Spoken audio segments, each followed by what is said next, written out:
ketika seorang anak sedang bersepeda di sore hari. Jalanan terlihat aman, angin berhembus pelan, dan ia melaju dengan penuh semangat. Namun tanpa diduga, roda sepedanya tersangkut batu kecil di jalan. Ia kehilangan keseimbangan dan terjatuh ke aspal.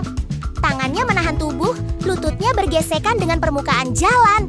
Dan seketika terdengar tangis kesakitan. Saat diperiksa, tampak kulit di bagian lututnya terbelah dan mengeluarkan darah.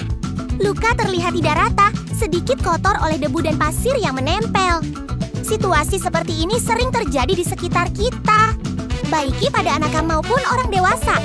Jatuh dari sepeda memang terlihat sepele, tetapi bisa menyebabkan luka robek yang perlu penanganan cepat dan tepat. Dalam kondisi seperti ini, penting bagi kita untuk tetap tenang dan segera memberikan pertolongan. Pertama yang benar agar luka tidak semakin parah dan terhindar dari risiko infeksi. Luka robek dapat terjadi kapan saja, baik saat bermain, berolahraga, maupun akibat kecelakaan ringan di lingkungan sekitar. Luka ini ditandai dengan kulit yang terbelah tidak beraturan dan sering disertai perdarahan. Jika tidak ditangani dengan benar, luka robek dapat berisiko mengalami infeksi.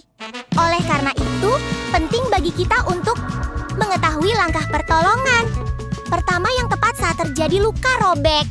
Langkah pertama yang harus dilakukan adalah menilai kondisi luka dan memastikan keamanan diri serta korban.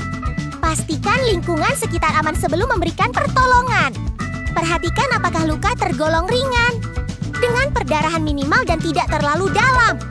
Setelah itu, cuci tangan atau gunakan hand sanitizer untuk mencegah perpindahan kuman ke area luka.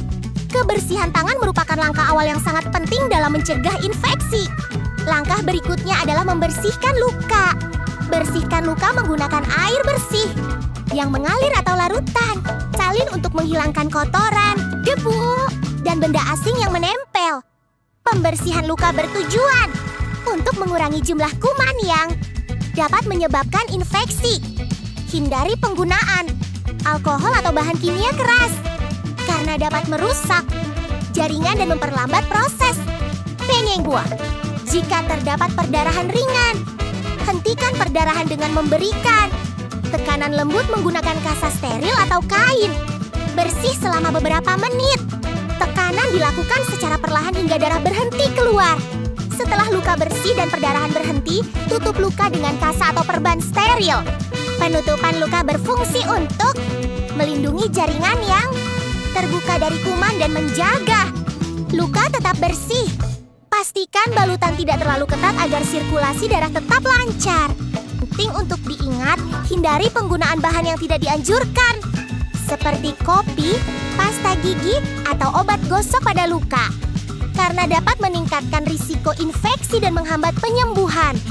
Untuk mencegah infeksi, ganti balutan secara berkala. Minimal 1 kali sehari atau saat balutan terasa kotor dan basah. Selama perawatan, perhatikan tanda-tanda infeksi seperti kemerahan, nyeri berlebih, bengkak, atau keluarnya cairan berbau.